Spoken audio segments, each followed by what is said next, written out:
ओम नमो भगवते वासुदेवाय।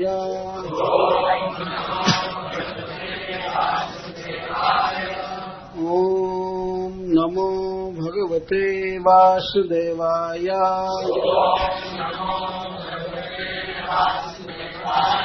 ओम नमो भगवते वासुदेवाय।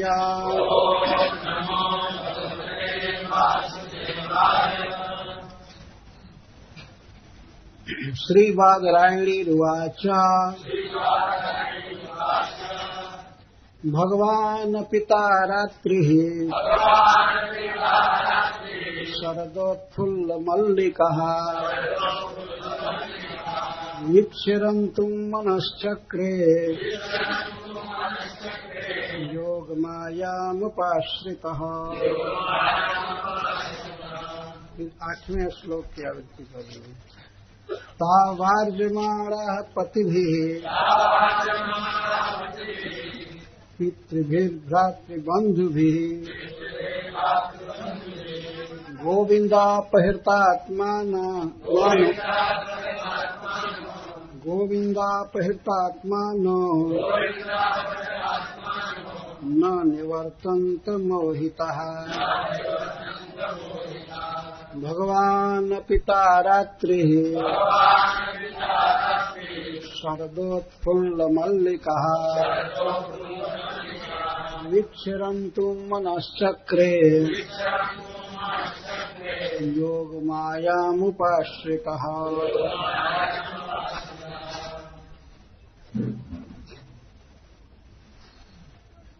श्रीबादरायणीरुवाच। बादरायण भगवान व्यासदेव उनके पुत्र उवाचा बोले, भगवान श्री कृष्ण अपि भी तारात्रि उन रात्रियों को शरदोत्फुल्ल मल्लिका जिनमें शरद काल के कारण मल्लिका के फूल खिले थे, मालती के फूल खिले थे। वीक्षा उन रात्रियों को देखकर रंतु रमण करने की, विहार करने की मनश्चक्रे संकल्प किए। योग माया अपनी अचिंत स्वरूप शक्ति उपाश्रितः का निकट से आश्रय लेकर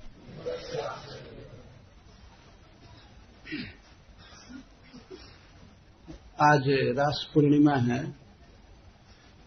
आज की रात्रि में भगवान ने रास किया था इस वृंदावन में, इसलिए इसे रास पूर्णिमा कहते हैं। रासलीला की कथा श्रीमद् भागवतम 10वें स्कंध के 5 अध्यायों में दी गई है।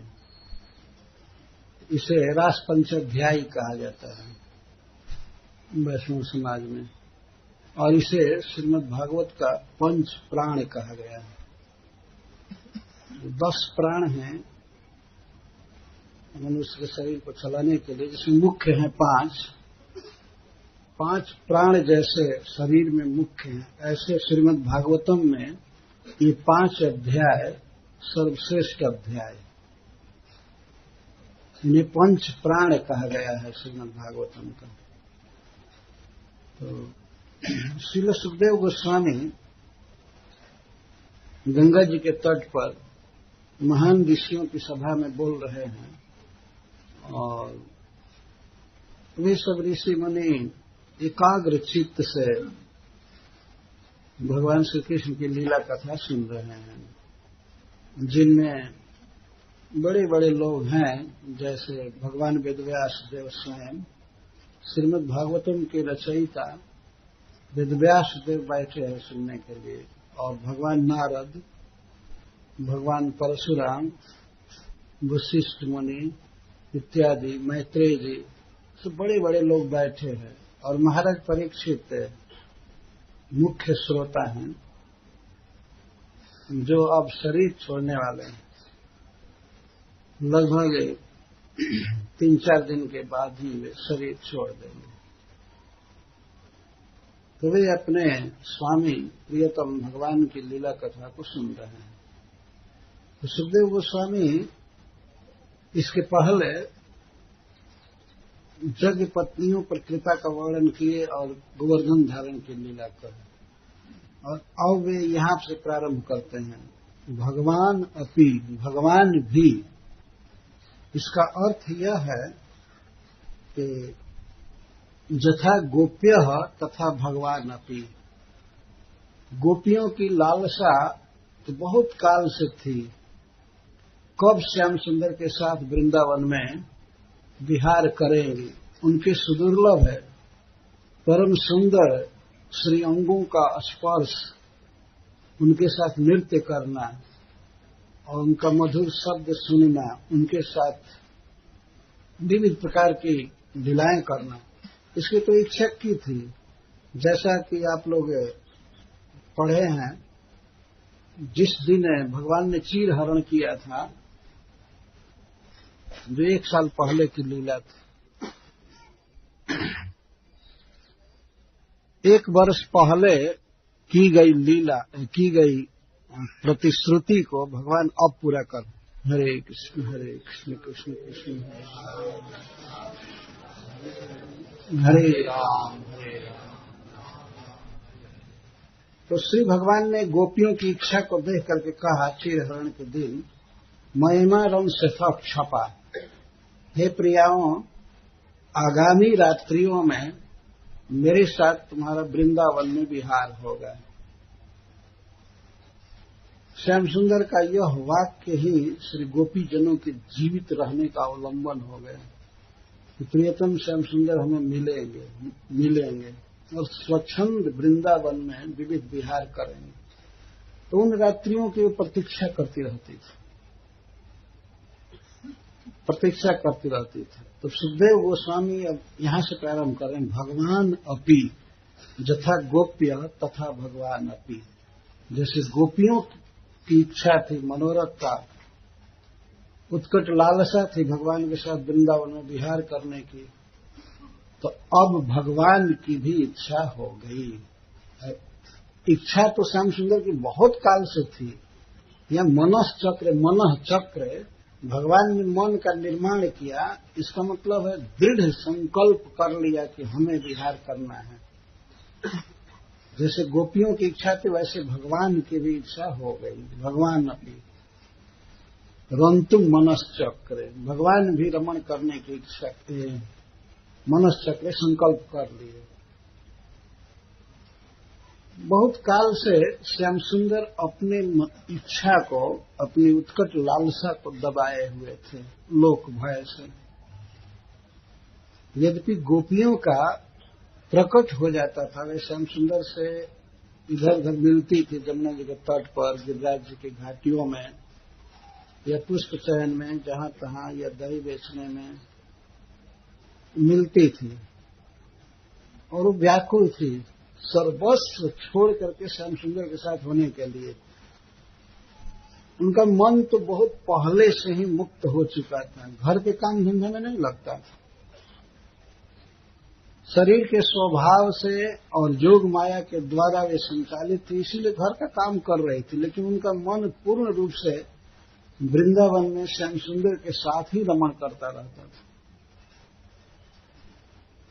इस प्रकार जब उनकी इच्छा थी विहार करने की, तो श्याम सुंदर की भी इच्छा हुई। क्यों इच्छा हुई, इसका वर्णन सुखदेव गोस्वामी करते हैं। ताह रात्रि वीक्ष्य, उन रात्रियों को श्याम सुंदर ने देखा। किन रात्रियों को? जिन रात्रियों की वे प्रतिश्रुति दिए थे प्रतिज्ञा किए थे कि आगामी रात्रियों में हे प्रियाओं मेरे साथ तुम्हारा विहार होगा। तो श्री भगवान का जो छिपा हुआ स्वरूप था वास्तव में प्रेम परवश है, और श्री गोपीजनों के साथ विहार करने के लिए वे स्वयं ही बहुत व्याकुल रहते थे, लेकिन आज उन्होंने अपना छिपा हुआ व्यवहार प्रकट कर दिया। वे देखे कैसी रात्रियां, महिमा रंस प्रक्षपा भगवान अपि रंतु मनश्चक्रे भगवानस्तु जातानुरागत्वेपि धैर्येण समय विशेषण प्रतीक्षमाणो रंतु न मनश्चक्रे संप्रति भगवान अपि मनश्चक्रे। भगवान भी संकल्प कर लिए। भगवान ने कहा था आगामी रात्रियों में मेरे साथ तुम्हारा विहार होगा, तो उन रात्रियों को देखा। कथम भूता रात्रि शरदोत फुल्ल मल्लिका। एक तो शरद काल की रात्रियां थी, भगवान ने देखा एक ही रात्रि के भीतर अनेक रात्रियों का समावेश हुआ, अथवा अन्य रात्रियों को भी वो देख रहे थे। शरदा हेतुना उच्च फुल्ला विकसिता मल्लिका जासुता। शरद ऋतु के कारण बहुत अधिक विकसित हुई थी मल्लिका के पुष्प जिन रात्रियों में। फूल इसलिए हिंदी में पुष्प को ही फूल कहते हैं। फूल मतलब खिला हुआ पुष्प, खिला हुआ। फुल्ल मल्लिका, विकसित मल्लिका के पुष्प, अथवा शरद ऋतु में भी मल्लिका के पुष्प खिले हुए थे भगवान की लीला शक्ति के कारण। यह शारदोत फुल्ल मल्लिका है। इसका अर्थ है शारदय ताह रात्रय। शारदीय रात्रि में मल्लिका के पुष्प खिले हुए थे। ता रात्रि वीक्ष, इन रात्रियों को देखकर भगवान योग माया का आश्रय लिए। एक विशेष बात सुखदेव गोस्वामी कहते हैं, क्या भगवान हमेशा योग माया का आश्रय नहीं लिए रहते हैं? उनकी वो स्वरूप शक्ति है, उनसे अलग हो नहीं सकती है। फिर भी योग मायाम उपाश्रित, उप का अर्थ है निकटे न या आधिक्य न, खूब अधिक रूप से और निकट से योग माया का अपने स्वरूप शक्ति का आश्रय लिए। कभी कभी आचार्य लोग इसका अर्थ करते हैं श्री राधा रानी। भगवान श्री राधा रानी का आश्रय लिए। अनंत गोपी जनों के साथ विहार करना है तो उनकी कृपा चाहते थे, ये भी अर्थ किया गया। अनंत गोपिकाओं के साथ भगवान को विहार करना है तो बिल्कुल अपने स्वरूप में हैं। ऐसा नहीं है कि पहले स्वरूप में नहीं थे, लेकिन अपने ऐश्वर्य को पूर्ण प्रकट कर रहे हैं, जो माधुर्य मंडित ऐश्वर्य है। क्योंकि अनंत गोपियों के साथ अनंत रूप प्रकट करना है, एक एक के साथ एक एक रूप, और उनके साथ विद्युत गति से भी तेज नृत्य करना है कई तरह से। इस तरह से भगवान ने अपने स्वरूप शक्ति को याद किया, संभाला, उसका आश्रय लिया, ये अर्थ कर रहे हैं। और ऐसा आश्रय लेकर के तब रंतु मनश्चक्र अपना प्रेम विस्तार, अपना स्वरूप दान करने के लिए इच्छा की। तो जब भगवान ने संकल्प किया तब तो क्या हुआ, उस समय भगवान की इच्छा से ही चंद्रोदय हो रहा है। तो दूसरे श्लोक में श्रील सुखदेव गोस्वामी चंद्रमा के उदय का वर्णन किए हैं।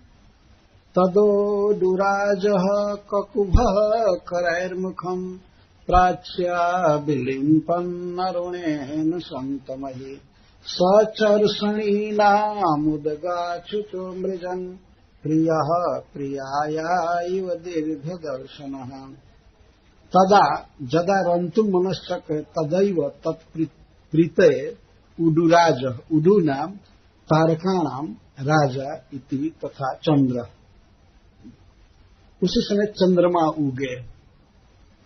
ये चंद्रमा प्राकृत चंद्रमा नहीं है जो भगवान के रासलीला में दीपक का काम कर रहे थे। ये भगवान के स्वरूप शक्ति से उदित किए गए हैं। रात्रि में किसी को प्रकाश चाहिए लीला करने के लिए, तो काम करने के लिए, तो भगवान की इस रास लीला में सबसे पहले चंद्रमा का उदय हो रहा है। तदोडुराज।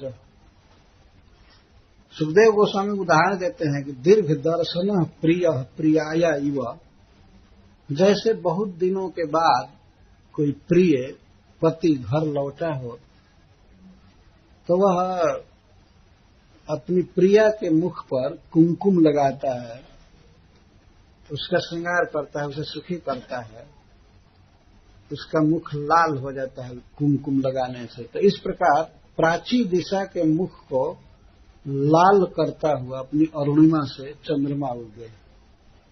ये दृष्टांत दे रहे हैं। दृष्टांत भी श्रृंगार रस के उपयुक्त दे रहे हैं। चंद्रमा जब उगता है तो पूर्व दिशा के मुख को लाल करता है, पहले लाल लाल उदित होता है और आरुण्य फैलता है, लालिमा फैलती है। तो सुखदेव गोस्वामी कहते हैं भगवान श्री कृष्ण अपने गांव में हैं, उस समय रसौली में है, अपने गांव में जहां वे थे, जहां भी उनका गांव रहा होगा, गाय चराते हुए तो घूमते रहते थे, डेरा बदलता रहता था। तो एक गांव है जो बद्रीनाथ जी के द्वारा बसाया हुआ है, आज भी उसे रसौली गांव कहते हैं, जहां भगवान ने रास किया था। वो गांव प्रसिद्ध है, अभी भी है। तो भगवान अपने घर से निकले और उगते हुए चंद्रमा को देखे, और चंद्रमा के किरणों से लाल हो गया था वन प्रदेश, वृक्ष आदि सब लाल हो गए थे। और दूसरी विशेषता कह रहे हैं कि चंद्रमा उग करके मनुष्यों के ताप को हर लिए। शरद काल में भी बहुत ताप रहता है, लेकिन चंद्रमा जब उगते हैं तो शांति छा जाती है। सच्चरसणी नाम, चरसड़ी मनुष्यों को कहते हैं। मनुष्यों के और औषधियों के, फसलों के ताप को और ग्लानि को दूर करते हुए चंद्रमा उदित हुए। भगवान ने देखा, तो जब देखा तो तीसरे श्लोक में सुखदेव गोस्वामी कहते हैं दृष्ट्वा कुमुदवंतम अखंड मंडलम। भगवान श्री कृष्ण ने कुमुदवान चंद्रमा को देखा।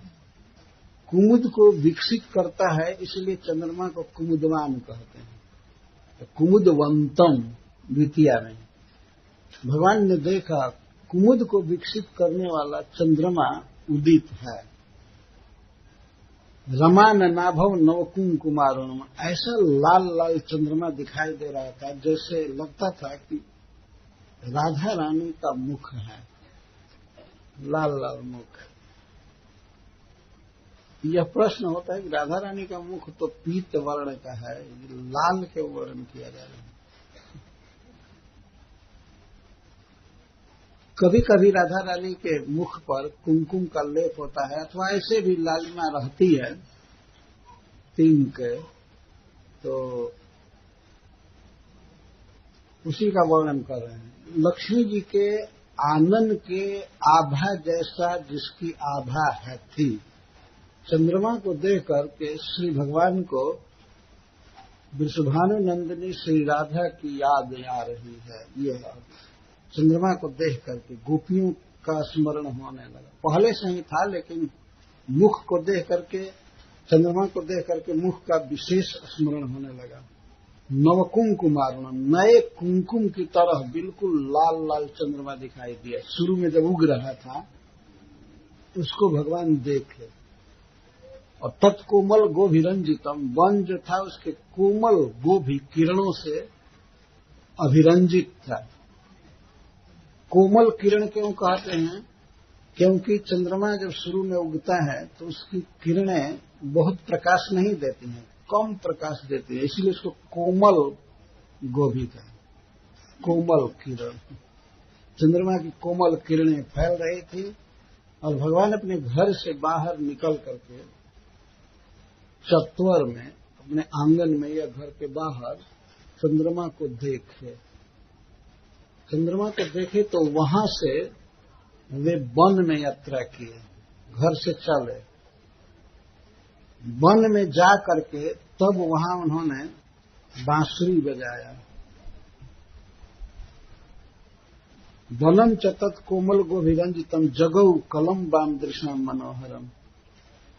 घर से बाहर एक ऊंचे स्थान से वे चंद्रमा को देखे और चंद्रमा को देखने के बाद रासलीला करने की इच्छा से वन में आए, जमुना जी के तट पर। ये रासौली गांव भी जमुना जी के लगभग तट पर ही है। तो उस वन में आए, उसमें वन था, वहां आए और आकर के जगौ कलम बाम दृश्यम मनोहरम, उन्होंने बांसुरी पर तान छेड़ा, बांसुरी बजाए। किस लिए? गोपियों के आकर्षण के लिए। जत्र तत्र समस्त ब्रजमंडल में फैली हुई गोपियों को सुनाई देगा, अन्य किसी को नहीं। यह है भगवान का ऐश्वर्य। जिसको चाहते थे वही सुन सकती थी। कलम, कलम का अर्थ काम बीज, बहुत मधुर राग से भगवान ने गाना प्रारंभ किया। कैसे? वेणुना इति शेष, बांसुरी में गाना चालू किया, वेणु में गीत गाना चालू किया। बहुत सुंदर गीत। भगवान श्री कृष्ण ने, श्याम सुंदर ने जितना भी अभ्यास किया था वेणु बजाने का, शिक्षा लिया था, चाहे अपने से चाहे जैसे, उसकी पराकाष्ठा अब यहां होने जा रही है। वेणु में जितनी शक्ति है, जितना अच्छा बजा सकते हैं उतना अच्छा भगवान ने बजाया और समस्त ब्रज गोपियों को, युवतियों को सुनाई दे, उनको ही आकर्षित करने के लिए भगवान ने बांसुरी वादन किया। श्रील सुखदेव गोस्वामी यहां कहते हैं जगौ कलम बाम दृश्यम मनोहरम। बाम दृश्यम, बामा का अर्थ होता है, उसका भी अर्थ मनोहर होता है, सुंदर। जिनका मुख है बहुत सुंदर होता है, या जिनकी आंखें बहुत सुंदर होती, बाम दृश्यम मनोहर। बाम दृश्यम ब्रज सुंदरियों के मन को हरने वाला, मन को लुब्ध करने वाला राग भगवान ने छेड़ा बांसुरी पर। ये प्रथम बार समस्त गोपियों को अपने पास खींच लेने के लिए भगवान ने राग गाया। अब तक वे सुनाते थे वेणु का गीत, जहां तहां छिप करके वे आती थी, कभी कभी ज्यादातर दूर से ही वेणु गीत का वर्णन करती थी, जैसा आप लोगों ने सुना, यहाँ कथा चल रही थी। लेकिन आज सबका आकर्षण करने के लिए, सबको अपने पास बुलाने के लिए, रास विहार के लिए भगवान बांसुरी पर ये दिव्य तान छेड़े, बजाना चालू किया। एकांत वन में चंद्रमा की किरणों को देख करके भगवान में भाव का उद्दीपन हुआ और वन की शोभा देख करके इसके द्वारा और भी सब समझ लेना चाहिए। सारी सामग्रियां, श्रृंगार रस को प्रदीप्त करने वाली जो भी सामग्रियां हैं वृंदावन में, वो सब उदित हो चुकी थी। उसको देखकर श्याम सुंदर ने बांसुरी बजाना प्रारंभ किया। जगो कलम बाम दृश्यम मनोहरम। बाम दृश्यम मनोहरम, सुंदर नेत्रा गोपियों के ही मन को वो आकर्षित करने वाला था, और कोई सुना ही नहीं। आकर्षण करने का प्रश्न ही नहीं था। केवल भगवान की प्रियाएं, प्रेयसियां जो उज्जवल भाव वाली हैं, उन्होंने ही केवल सुना। सुनने पर क्या दशा हुई, मैं तो बहुत संक्षेप में इसका वर्णन कर रहा हूं, बहुत विस्तार से टीकाएं लिखी गई हैं। समय भी जानते ही हैं बहुत कम रहता है, तुरंत बीत जाता है। तो भगवान ने जब बांसुरी बजाया तो निशम्य गीतम तदनंग वर्धनम ब्रज स्त्रिय कृष्ण गृहीत मानसः।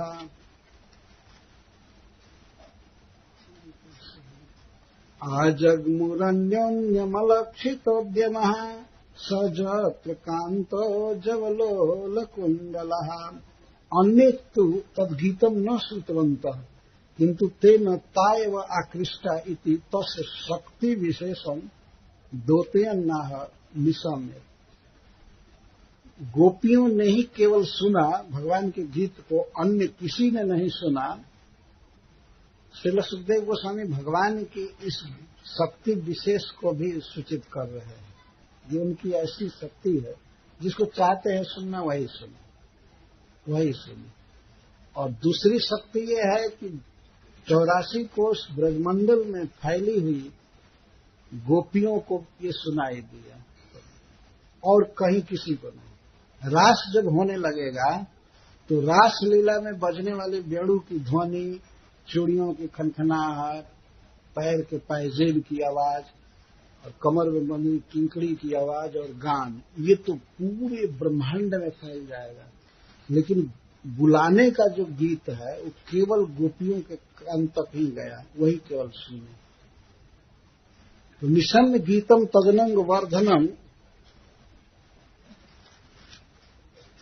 अनंग वर्धनम तद गीतम निशम्य अनंगम श्री भगवद विषयम कामम प्राग वर्तमानमेव अधुना वर्धयति इति तथा तत् भगवद विषय मन्मथ उद्दीपकम इत्यर्थ। उस गीत के विषय में श्रील सुखदेव गोस्वामी कहते हैं अनंग वर्धनम, जो अनंग को बढ़ाने वाला था।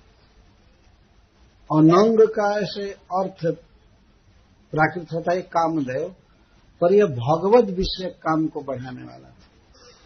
श्री कृष्ण के स्पर्श, श्री कृष्ण के श्रवण, श्री कृष्ण की सेवा, श्री कृष्ण के साथ नृत्य आदि, इस लालसा को बढ़ा रहा था। अनंग वर्धनम का अर्थ ये नहीं लेना चाहिए कि कहीं भी किसी तरफ से काम वासना बढ़ रहे थे। भगवत विषय कामम, श्रीपा सनातन गोस्वामी जी कहते, भगवान श्री कृष्ण के प्रेम को बढ़ाने वाला वह गीत था।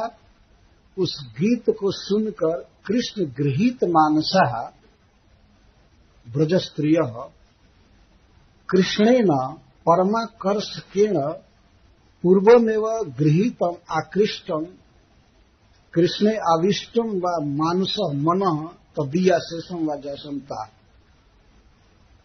गोपियों का मन और मन में उठने वाली जितनी भी इच्छाएं हो सकती हैं, कुछ भी, सब पहले से ही कृष्ण के में आविष्ट थी। मन कृष्ण में आविष्ट था, पहले से कृष्ण ने मन को हर लिया था। कृष्ण गृहीत मानसा, कृष्ण ने पकड़ लिया था उनके मन को अपने सौंदर्य से, अपने बांसुरी से, अपने मुस्कान से, अपनी लीलाओं से, चितवन से। पहले से ही गोपियों के मन को और मानसिक समस्त तरंगों को आविष्ट कर लिया था।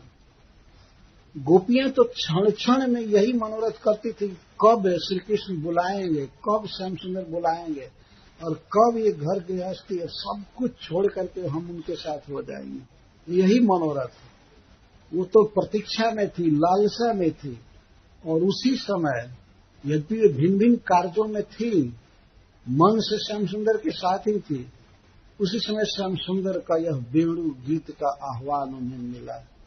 नाम रख रह करके श्याम सुंदर बुला रहे थे, हे श्री राधे, हे ललिते, हे विशाखे और हे चंद्रावली, हे इस तरह से, हे रंग देवी, हे सुदेवी, हे चंपकलते इत्यादि कह करके बांसुरी में और गीत गा करके नाम ले लेकर के बुला रहे। जिनका चित्त पहले से ही कृष्ण गृहीत है, पहले से ही एक एक क्षण जुग जैसा बीत रहा था श्याम सुंदर से मिलने के लिए, और इस पर श्री कृष्ण का श्याम सुंदर का निमंत्रण जाए कि हे प्रियाओं तुम आओ, यहाँ आओ, कितना सुंदर वृंदावन है, कितने सुंदर वृक्ष हैं, लताएं हैं, ये हैं वो हैं, ये हमारे बिहार के बिल्कुल उपयुक्त है और यह बिल्कुल निभृत निर्जन स्थान है, यहाँ कोई भी ब्रजवासी नहीं जान आता है रात के समय।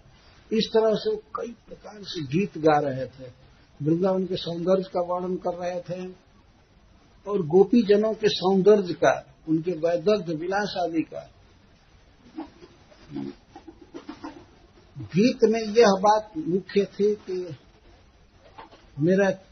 मेरी आंखें तरस रही हैं, मेरी बाहें तरस रही हैं आलिंगन के लिए और मैं बिल्कुल तरस रहा हूं मैं यहाँ आ गया हूँ, मैं चाहता हूँ यहाँ विहार करना, तो सबका नाम लेकर के और गीत गा करके बुला रहे थे।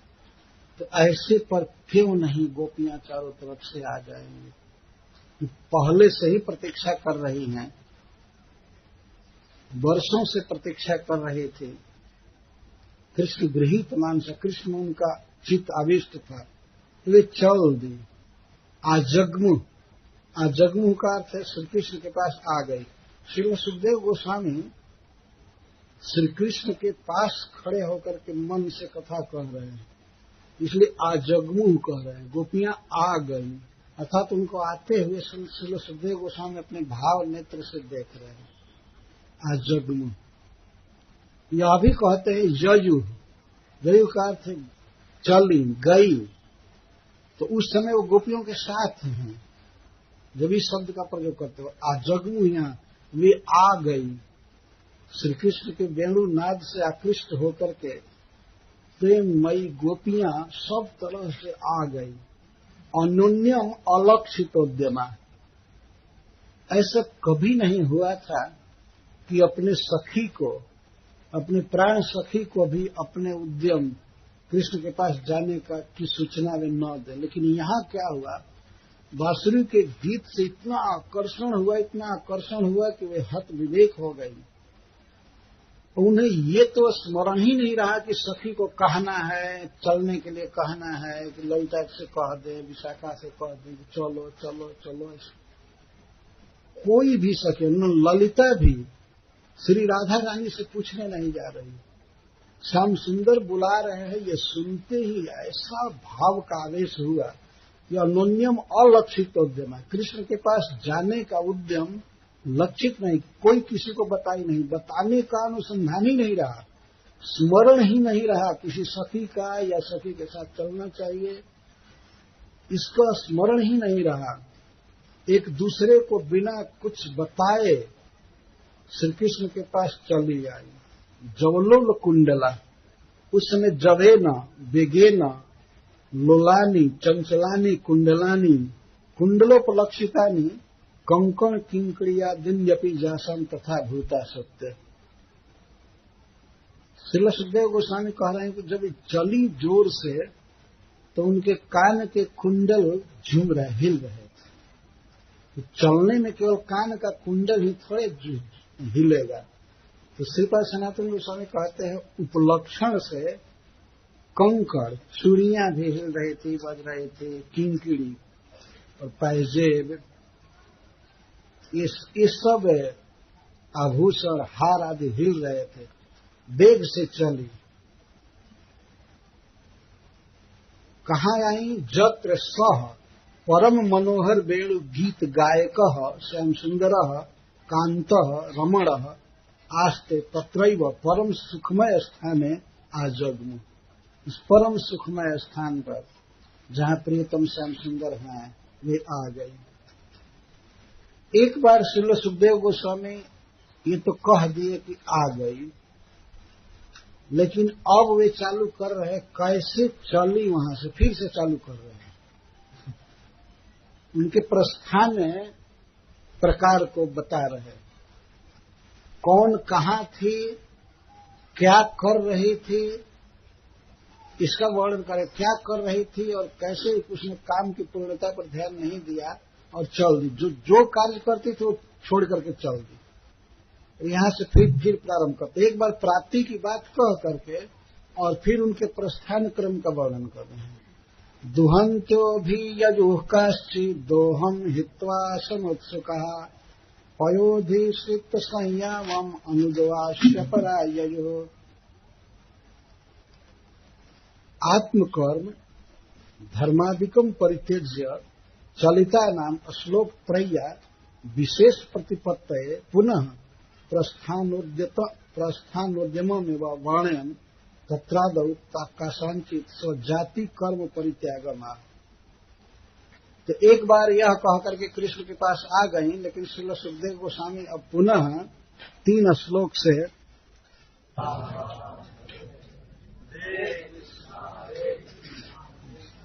हरे कृष्ण श्रीपाद सनातन गोस्वामी लिखते हैं, आत्मकर्म लोक धर्मादिकम परित्यज्य चलिता नाम श्लोक त्रय्या विशेष प्रतिपत्तये पुनः प्रस्थानोद्यममेव वर्णयन् तत्रादौ कासांचित् स्वजाति कर्म परित्यागम। अपना कर्म, धर्म और लोक, लोक का अर्थ है अपने लोग आदि का परित्याग करके वे चली। इस बात को 3 श्लोक में श्री सुखदेव गोस्वामी पुनः वर्णन कर रहे हैं। विशेष प्रतिपत्ति, जब एक बार कह दिए कि कृष्ण के पास आ गए तो कुछ विशेष बात कहने के लिए वो पुनः ये श्लोक चालू कर रहे हैं। तो दुहंतो भी ययुः काश्चित् दोहम हित्वा समुत्सुका, समुत्सुका उत्कट उत्कंठावत्यः तद विलंबा सहना समर्था। सबके लिए समुत्सुका लगा रहे सुखदेव। सम उत्सुका, उत्सुक का अर्थ होता है उत्कंठिता, और सम्यक उत्कंठिता कृष्ण के पास पहुंचने के लिए, कृष्ण को देखने के लिए वो समुत्कंठित थी, अर्थात एक पल का भी विलंब उन्हें असह्य हो गया, यह अर्थ है। कृष्ण का वेणुनाद सुन करके एक क्षण का भी विलंब असहन हो गया, अथवा पहले से ही असहन था। तो काश्चित गोप्य, कोई कोई गोपियां दुहंत्य भ्रातादि द्वारा गाह दोहयंत्य सत्य, अपने भाई आदि के साथ गाय दुहवा रही थी कोई कोई गोपी। यह है गोपियों का आत्म कर्म, यह जाति कर्म, अपना कर्म कर रही थी। केवल शरीर के स्वभाव या योग माया के द्वारा ऐसी व्यवस्था थी कि उनका शरीर काम करता था, लेकिन मन तो बिल्कुल नहीं था, किसी भी काम में नहीं था, पर दुहवा रही थी। एक उनकी ड्यूटी थी घर में गाय दुहवाना, दुहे हुए दूध को इकट्ठा करना, लाना। वो स्वयं नहीं दुह रही थी। अथवा एक अर्थ किया जाता है, कोई कोई गोपी अपने प्रियतम श्याम सुंदर के गोदोहन के लीला से इतना आकृष्ट थी कि वो स्वयं कृष्ण भावना में ही, मैं ही कृष्ण हूं, वो दुह रही थी। कोई कोई गोपी ऐसा भी दुहंत्य भ्रातादि द्वारा भाई आदि के साथ गाय दुहवा रही थी। तो दोहन हित्वा, वेणुगान सुनते ही, अपना नाम सुनते ही, दोहनम दुग्धम व हित्वा, वो दुहवाना क्रिया छोड़ दी, और दुग्धम, जो दुहा गया दूध था जिसको इकट्ठा कर रहे थे बर्तन में घर ले जाने के लिए, उसको भी बर्तन सहित हाथ से गिर गया। वो दूध भी गिर गया, दुहवाना छोड़ दिया और चल दी वहीं से। कैसे बाद में रोकेंगे, कहां कहां, इसका वर्णन बात सुखदेव गोस्वामी करेंगे। पहले कहते कोई कोई गोपी दुहवा रहे थे, गाय दुहवा रहे थे। तो गाय दुहवाना जैसे बछड़े को पकड़ना या गाय को पुचकारना, पकड़ना और दूध को इकट्ठा करना, दुहवा रहे थे। तो दुहाना छोड़ दी, क्रिया छोड़ दी और दूध भी छोड़। दोहनम दुग्धम व हित्वा अभिययु वेणु गीताभिमुखम ययु, अभिमुख चली। जिधर से वेणु की ध्वनि आ रही थी, जिधर से वेणु गीत आ रहा था, उधर चल। कोई रास्ता का अनुसंधान नहीं था, देह का भी अनुसंधान नहीं था, केवल इतना ही अनुसंधान था कि प्रियतम श्याम सुंदर बांसुरी बजा रहे हैं और इधर से आवाज आ रही है, बस चल दी। कोई पथ पर विचार नहीं हो रहा है, कैसे रास्ता जाएगा, कैसे चलना चाहिए, चल दी। वेणु गीत के अभिमुख होकर के चल दी। अपरा और अन्य कोई कोई गोपियां पयः, दूध को, थाली पर रखे हुए दूध को, थाली में रखे हुए दूध को चूल्हा पर रख रही थी, चूल्हे पर गर्म करने के लिए। तो चूल्हा पर रख रहे थे, गरम मतलब उसको गाढ़ा करने के लिए, उबाल करके औंठ करके गाढ़ा करने के लिए। कोई कोई गोपी दूध को औंठ रही थी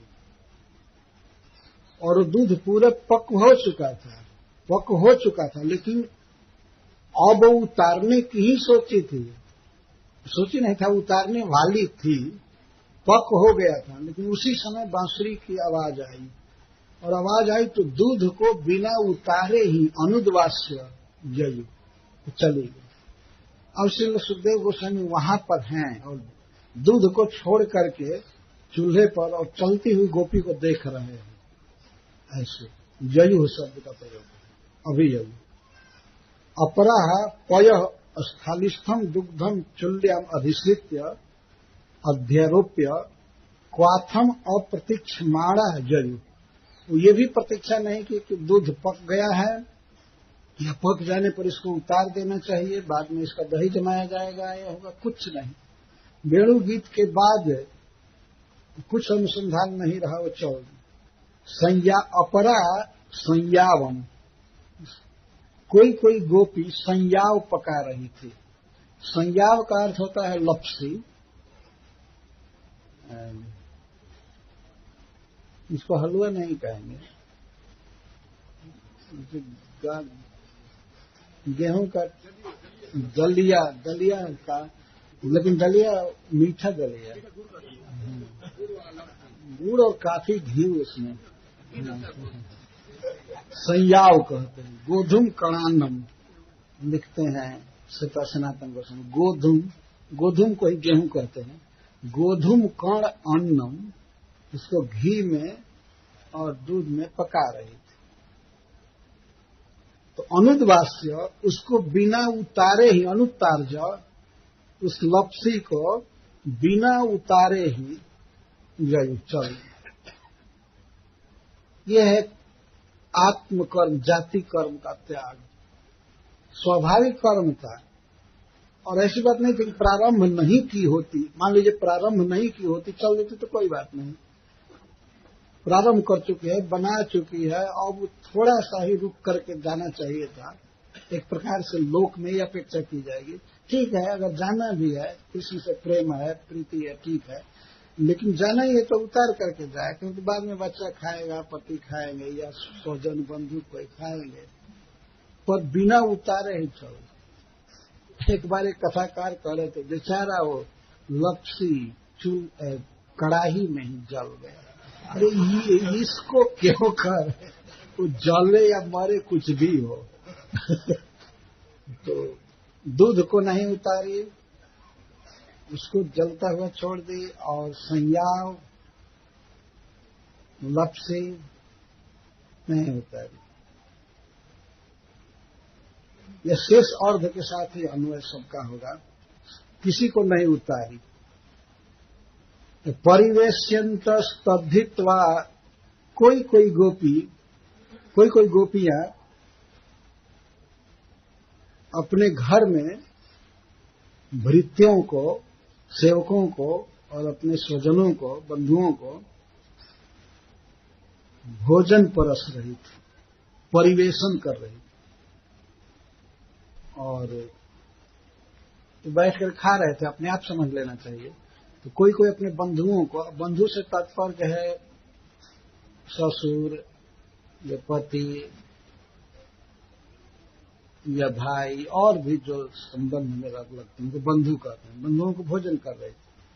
एक कर्तव्य है, एक ड्यूटी है स्त्री का कि वो उनको भोजन करा रहे, वो करा रही थी, उसके अनुसार परोस रहे थे।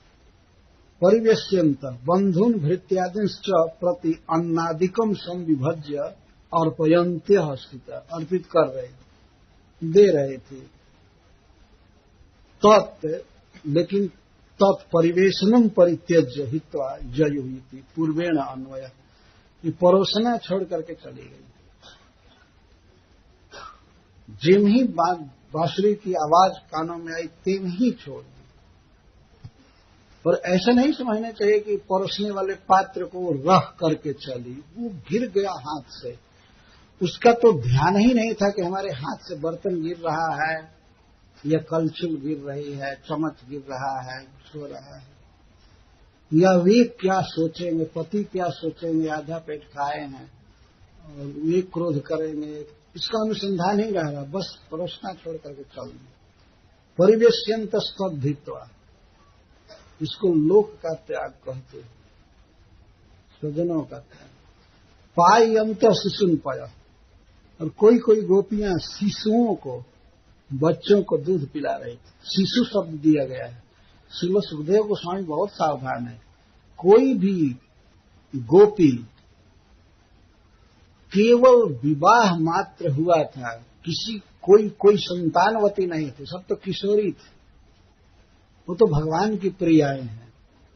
केवल भाव है परकिया का, विवाह हो गया है दूसरे से, वो भी सब भगवान की ही लीला की विशेषता है, परंतु किसी को कोई संतान नहीं था, इसलिए पुत्र न कह करके शिशु कह रहे हैं।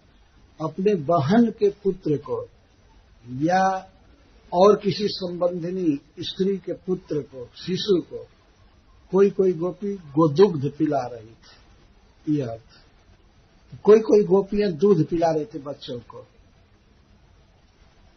पर वो पिलाना और बच्चा सबको छोड़ करके चल दी। इस प्रकार की उपेक्षा नहीं करनी चाहिए। इस स्नेह का त्याग करना, इस ममता का, बच्चे दूध पी रहे हैं और उनको भी छोड़ दिया। इस पर तो ध्यान ही नहीं गया कि ये बहुत ऊंचा काम है, बच्चों की सेवा करनी है, ये करना है नहीं। तो पति आदि को जो भोजन परोस रही थी वो छोड़ करके चली, दूध पिला रही थी बच्चों को, उसको छोड़ करके चली। सुसुसंत्य पति काश्चित, और कोई कोई गोपियां अपने पतियों की सेवा कर रही थी, अपने पति की सेवा कर रही थी। बहुत गोपियां हैं, इसलिए उनके अलग अलग पति के लिए बहुवचन का प्रयोग किया गया। कोई कोई गोपियां अपने पतियों की सेवा कर रही थी। क्या सेवा कर रही थी? उनके स्नान आदि के लिए पानी गर्म कर रही थी। सेवा का यह अर्थ है। ऐसा कभी नहीं समझना चाहिए कोई शारीरिक सेवा, चरण संवाहन आदि में। तो पानी गर्म कर रही थी, श्रीपद सनातन गोस्वामी मुख्य अर्थ ही कर रहे थे। ये और उनके भोजन आदि के लिए जो जुटाना, शुश्रूषंत है, सेवा कर रही थी। सेवा कर रही थी, उसको तुरंत छोड़ दिया। पतियों की सेवा पर भी ध्यान नहीं गया। असनंत्यो, और किस प्रकार से देह की भी अपेक्षा का त्याग हो गया। कोई कोई गोपियां भोजन कर रही थी, तो भोजन का त्याग कर दिया। देह पर बिल्कुल ध्यान नहीं जा रहा है, देह कैसे रहेगा, या भूख का अनुसंधान है, इतना बाकी रह गया है, ये छूट रहा है, छोड़। और भोजन त्याग करके चली, इसका अर्थ ये है कि भोजन के त्याग के बाद यह भी ध्यान नहीं था कि हाथ धो करके चलना चाहिए। ये जूठे मुंह है, मुख में लगा हुआ है जूठा, वैसे चल रहे, हाथ भी नहीं धोए। कोई कोई गोपियां श्रृंगार कर रही थी। आगे बताया जाए, लिंपन्त्य प्रमृजंतन्य अंजन्त्य काष्ठलोचने व्यस्त्यस्त वस्त्राभरण काश्चित कृष्णांतिकम जयी। कोई कोई गोपियां लिंपन्त्य अनुलेपन कर रही थी, अंगराग लगा रही थी अपने शरीर में चंदन पंख आदि से। किसके लिए लगा रहे थे? प्रियतम श्याम सुंदर को प्रसन्न करने के लिए। वे चाहते थे कि हमेशा गोपियां सज धज करके रहे, वे इससे बहुत खुश होते थे। इसीलिए अपने श्रीअंग में श्री गोपीजन चंदन आदि लगा रही थी, लेप कर रही थी। अंजनते काष्ठलोचन, और कोई कोई अपनी आंख में अंजन कर रही थी, अंजन लगा रही थी। तो जो लेप कर रहे थे, जितना लेप की है, अंगराग लगाई है, बस उसी समय छोड़ करके चल दी। बेड़ू गीत सुनने पर उसी समय त्याग करके चल दी। और कोई कोई अंजनते काष्ठलोचन, कोई कोई आंखों में अंजन दे रही थी। एक आंख में ही अंजन दी है और थोड़ा सा चालू किया, और बेड़ू गीत को सुनते ही वो अंजन का डिबिया सब फिका गया, सब कुछ ब्रश रस गायब हुआ, छोड़ करके चल दिया। कोई पूर्ण कार्य की पूर्णता पर कोई अनुसंधान नहीं। इसका मतलब है कि अपने शरीर के श्रृंगार का ध्यान नहीं था उनको, उसमें ध्यान नहीं था पहले से ही।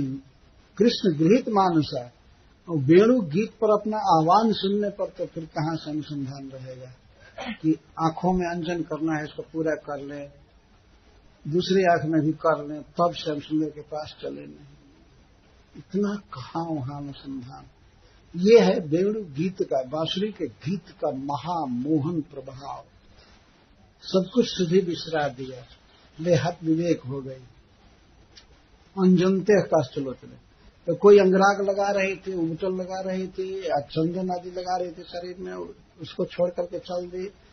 कोई अंजन लगा रही थी, वो छोड़कर चल दी। व्यत्यस्त वस्त्राभरण, और कुछ गोपियां उस समय वस्त्र पहन रही थी और कोई कोई आभूषण धारण कर रही थी। जैसे वेणु गीत हुआ, जैसे पहनी थी वैसे ही चल दी। यद्यपि भगवान की स्वरूप शक्ति योग माया की व्यवस्था थी कि गोपियों को ठीक से वस्त्र आदि पहना देती, यद्यपि स्वयं ध्यान नहीं था शरीर का, लेकिन भगवान की लीला शक्ति से सब व्यवस्था थी। पर व्यत्यस्त वस्त्राभरण, वस्त्र और गहना व्यत्यस्त पहन करके ही कृष्णांतिकम गई, कृष्ण के पास आई। केवल कृष्ण के पास जाना है, प्रियतम से मिलना है, यही अनुसंधान का विषय है। स्मृति का विषय केवल यही है। वस्त्र कैसे पहनी हूं, आभूषण कैसे पहनी हूं, इसका ध्यान नहीं है। श्रीपाद श्रीधर स्वामी जी लिखते हैं, स्वरूपतः स्थानतश्च विपर्ययम्। स्वरूपतः कोई कोई स्वरूप से ही उल्टा पलटा पहनी है, यह आभूषण धारण की है। स्वरूप का अर्थ है कि जो गहना वास्तव में गहना नहीं है उसको पहन ले, गहने के स्थान पर वस्त्र पहन ले, वस्त्र के स्थान पर गहने जैसा पहन ले, और स्थानतः कान में पहनने वाले कुंडल को उंगली में पहन ले। ध्यान नहीं आया जैसे तैसे, पहले से ही ध्यान नहीं था इस पर, तो केवल शरीर काम कर रहा था। वेणु गीत के बाद तो कुछ भी अनुसंधान नहीं रहा। पैर में पहनने वाला गहना नूपुर गले में टांग करके चल, उस शरीर के स्वभाव जल्दी जल्दी में अनुसंधान से नहीं है, तो धारण कर लेना है। केवल शरीर के स्वभाव से ही शरीर का एक अंग दूसरे शरीर पर गहना लगा रहा है, चाहे कुछ भी, या अंजन आदि का व्यतिरेक व्यत्यास, इस तरह से उटपटांग वस्त्र और गहना पहने हुए गोपियां कृष्ण के पास चली गई। तो इस पर प्रश्न होता है, अपने स्वजनों ने रोका नहीं उनको? श्रील सुखदेव गोस्वामी यहां यह बताना चाहते हैं कि गोपियों का अद्भुत अनुराग भगवान के प्रति है, अद्भुत आवेश है कि स्वजनों के रोकने पर भी वे नहीं रुकी। इन कर्मों को छोड़ करके वे चली, जेम ही चली तेम ही में रोकने लगे। कौन कौन रोक रहे थे? तावार्जमाणा, पितृ भी, भ्रातृ भी, पति भी, पितृ भी, भ्रातृ बंधु भी। सबसे पहले पति रोक रहे थे। तो यहां पर यह कहा जा रहा है कि एक तो संधान नहीं था, बाह्य ध्यान नहीं था गोपीजनों का, इस पर से बलात् बाह्यानुसंधान कराया जा रहा था, फिर भी वे नहीं रुकी।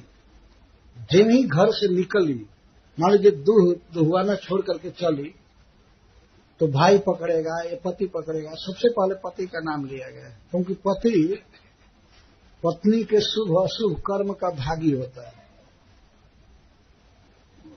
समभाव रहता है दोनों में,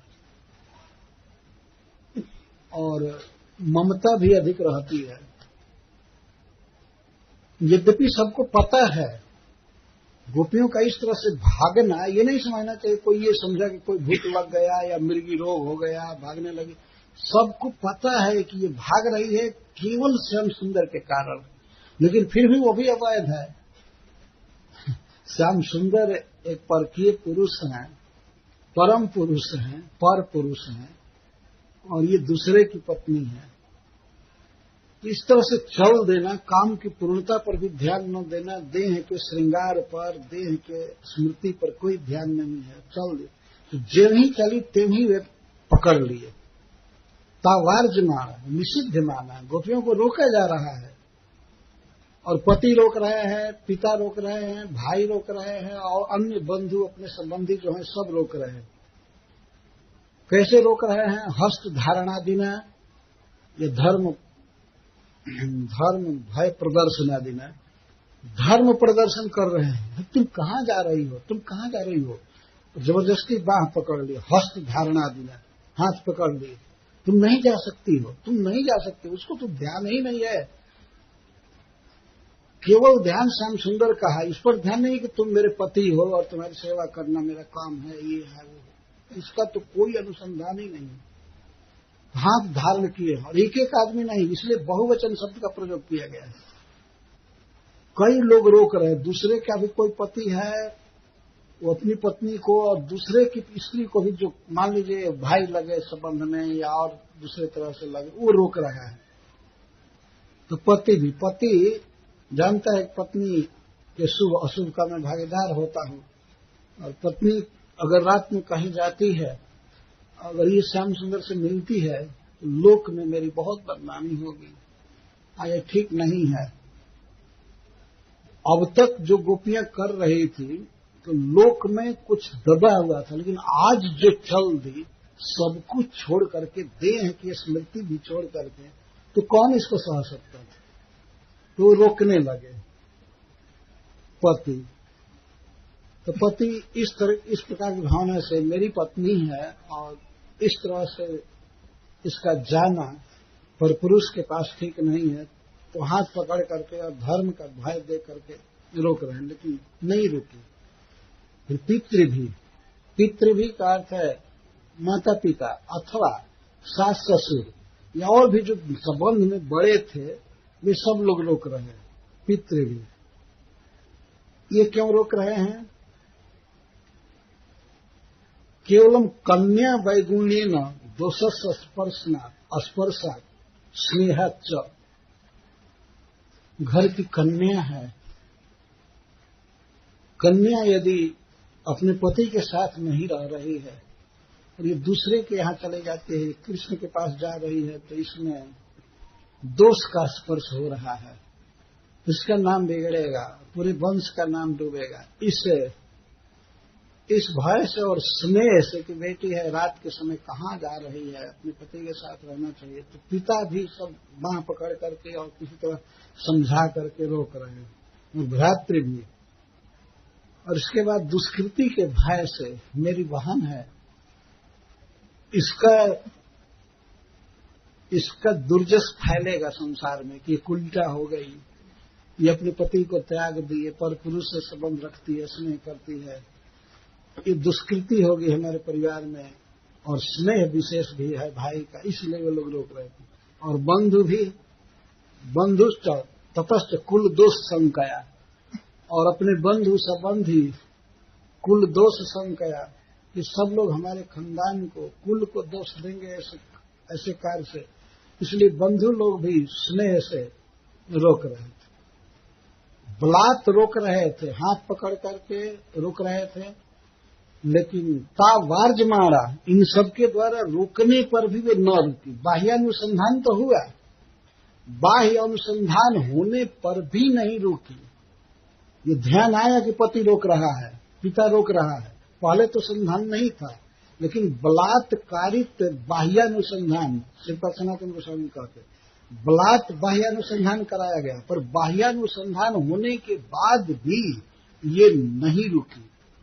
श्रीपाद सनातन गोस्वामी उदाहरण देते हैं, जैसे किसी विशाल नदी में बाढ़ आई हो, पहाड़ी नदी, उसमें वेग से जल की धारा चल रही हो, और उसमें कोई नौका पड़ गई है बीच धारा में, बहुत वेग से वो नौका जा रही है, उस पर कुछ लोग चढ़े हुए जा रहे हैं बहुत वेग से, तो उसको कोई तट पर खड़ा होकर के तिष्ठ ये कहेगा तो क्या नौका रुक सकती है?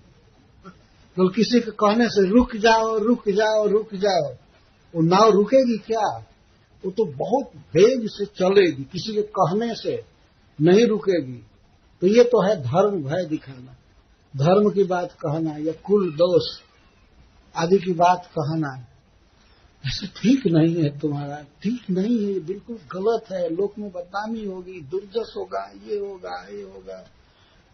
तो इस तरह से नौका के रोकने का प्रयास कोई तट पर रहकर कर रहा है। रुक जाओ, नौका कभी नहीं रुक सकती है। जो ऊंचे स्थान से जल के धारा के साथ बह रही है, यदि कोई उसे पकड़ने की चेष्टा करे, पकड़ने की, तो वह भी उसी के साथ चला जाएगा, वो नहीं रुक सकता है। तो इस तरह से गोपियां चली श्री कृष्ण के पास। क्यों? गोविंदात हृतात्माना, एक तरफ गोविंद खींच रहे थे और अनंत शक्ति से संपन्न समस्त मोहन शक्तियों से परिपूर्ण भगवान एक तरफ खींच रहे थे। गोविंदात हृतात्मानो गोविंदेन गोकुलेन्द्रेण अथवा गाह इंद्रियाणी तेषाम ईश्वरत्वेन विन्दतीति गोविंद। जो इंद्रियों के स्वामी हैं, ऋषिकेश हैं, वे इंद्रियों को खींच रहे थे, वे मन को खींचे थे। तो ये सब लोग पकड़ करके उसको कैसे रोक पाएंगे? एक तरफ गोविंद खींच रहे हैं, कृष्ण खींच रहे हैं, बांसुरी के गीत द्वारा वे खींच रहे हैं। तो क्या शक्ति है कि दुनिया रोक ले उनको? मैं तो सांवरिया पर जाऊंगी चाहे रोके सारी दुनिया। सारी दुनिया मिल करके रोके, मैं रुकने वाली नहीं हूं। सब लोग रोक रहे थे, बाह पकड़ पकड़ के, एक एक गोपी के कई लोग बाह पकड़ करके रोक रहे थे। लेकिन देखिए बल, गोविंद का बल, वो नहीं रुकी। हाथ छुड़ा करके छोड़, मैं नहीं जी सकती हूं, मैं नहीं रह सकती हूं, हम बस इतने दिन के लिए ही तुम्हारे साथ संबंध था। ये ऐसे तो ये कहने का भी संधान उनको नहीं है, वो तो उधर का आकर्षण इतना ज्यादा है कि वो रोक कर वो चल ही दी। उन अबलाओं के हाथ को बलवान पुरुषों का बाह नहीं पकड़ सका। यह है कृष्ण प्रेम की शक्ति। इसलिए श्री सुखदेव गोस्वामी कहते गोविंद अपहृत आत्मा। आत्मा का अर्थ जीव भी होता है और आत्मा का चित्त भी होता है। तो उनके चित्त को गोविंद खींचे थे और आत्मा को ही जो खींच रहा है, इस शरीर में आत्मा ही मुख्य है। जब आत्मा को ही अपहृत कर लिए हैं तो ये देह कैसे रहेगा और कौन रोक पाएगा? मान लीजिए कोई व्यक्ति शरीर छोड़ रहा हो तो दुनिया मिल करके उसको रोक सकती है आत्मा को। वहां जो आत्मा को भगवान खींच रहे हैं, चित्त को खींच रहे हैं। एक तरफ कृष्ण की शक्ति है खींचने की अपने तरफ, और एक तरफ दुनिया के सारे लोग अपने तरफ खींच रहे हैं। तुम्हारी ये ड्यूटी है, तुम्हारी ये सेवा है, तुम्हें ये करना चाहिए, ये करना चाहिए। अरे तुम कुल वधू हो, बेटी तुम बड़े ऊंचे वंश में जन्मी हो, मैं तुम्हारा पिता हूं, ये हूं वो। कुछ भी नहीं रोक पाया क्योंकि गोविंद खींच रहे थे। अतः गोपों का, पति का, भाई का, बंधुओं का और पिता आदि का खींचना, उन बंधुओं का, भाइयों का, पिताओं का, पतियों का कोई बल काम नहीं किया। तो सबको छोड़ करके चली गई कृष्ण के पास। ये है गोपियों का त्याग। पतियों की सेवा छोड़ करके चली, ये है धर्म का त्याग। और बंधु बांधवों को भोजन करा रही थी, ये था लोक का त्याग। और बच्चों को दूध पिला रही थी, ये था स्नेह का त्याग। लोक धर्म, वेद धर्म, देह धर्म सब कुछ छोड़ करके गोपियों ने भगवान से प्रेम किया है। और श्याम सुंदर इसी बात का अप्रिसिएशन कर रहे हैं भागवत में। यामा भजन दुर्जर गृह श्रृंखला संवृष्ट तद्वह प्रतियातु साधुना। भगवान ने कहा न पा रहे हम निर्वध्य साधु को। हे गोपीजनों, हे प्रियाओं, मैं देवताओं के आयु तक भी निरंतर तुम्हारे द्वारा किए हुए सेवा का बदला चुकाना चाहूं तो नहीं चुका सकता हूं। मैं तुम्हारा सदा ऋणी रहूंगा क्योंकि तुमने दुर्जर गेह श्रृंखला को और आर्य पथ को छोड़ करके मेरे साथ प्रेम किया। तो ये है गोपीजनों का त्याग, जिसका वर्णन श्री सुखदेव गोस्वामी गंगा जी के तट पर कर रहे हैं। इस तरह से गोपियों ने छोड़ा था। कुछ भी उनके सामने नहीं था, केवल कृष्ण थे और कृष्ण का वेणु गीत था, उसके लिए सब कुछ छोड़ दिया। इसलिए भगवान उनके प्रेम के ऋणी हैं। और यही कारण है कि गोपियां कृष्ण भक्तों में सिरमौर हैं। भगवान चैतन्य महाप्रभु भूरी भूरी प्रशंसा करते हैं। उद्धव जी चरणों की धूलि में लौट रहे हैं, लता पता बनना चाहते हैं। ब्रह्मा जी घास बनना चाहते हैं वृंदावन में। तो इन लोगों ने समझा है गोपीजनों की महिमा को। और श्रील प्रभुपाद ने बहुत ही सावधानी से इस लीला को पढ़ने की सूचना दिया है। कहते ये बहुत ऊंची लीला है, बहुत ऊंची लीला है, बहुत ऊंची लीला है। तो इस प्रकार यहाँ पर गोपियों के प्रस्थान उद्यम का वर्णन किया गया। गोपियां कैसे कृष्ण के पास चली हैं। वहां पहुंचने के बाद श्याम सुंदर उनसे बातें करते हैं, अद्भुत तरह से बुलाए हैं वही, और पूर्ण प्रसन्न है। प्रसन्न ही नहीं है, उनकी अभिलाषा पूर्ण हुई। वे गोपीजनों के सौंदर्य आदि से पूर्ण आकृष्ट थे और वे उनके साथ विहार करना चाहते थे। कृष्ण का मनोरथ सफल हुआ है, प्रसन्न है, लेकिन बिल्कुल उत्पटांग भाषा में बोलते हैं कि आप घर लौट जाओ, पतियों की सेवा करो, बच्चों को दूध पिलाओ, गौओं को दुहो, के इधर आ गई, ठीक नहीं है। और उस पर भी मैं पर पुरुष हूं। और हरिश्री जी इस पर अर्थ किए हैं। भगवान बोलते हैं कि मैं पर पुरुष हूं, तो पर पुरुष का मतलब परम पुरुष, तो ठीक ही बोल रहे हैं। ये सुप्रीम पर्सन है, पर पुरुष, परम पुरुष। इस प्रकार गोपियों का त्याग अद्भुत है। हम भक्तों के ये अध्ययन मनन का विषय है। और इस मनुष्य शरीर में इन सब लीलाओं का श्रवण करना, वर्णन करना, चिंतन करना, ये बहुत बड़ा लाभ है। जो भी हम लोगों को श्री राधा रानी ने वृंदावन धाम दिया है, तो धाम में इसकी चर्चा तो और स्वाभाविक है। वो भले अपने अधिकार की चीज न हो, लेकिन लौल्य तो होगा ही। पहला तो इसको प्राप्त करने का यही उपाय है कि इसे पढ़ा जाए, सुना जाए। पहला ये हम लोग वो प्रयास कर रहे हैं।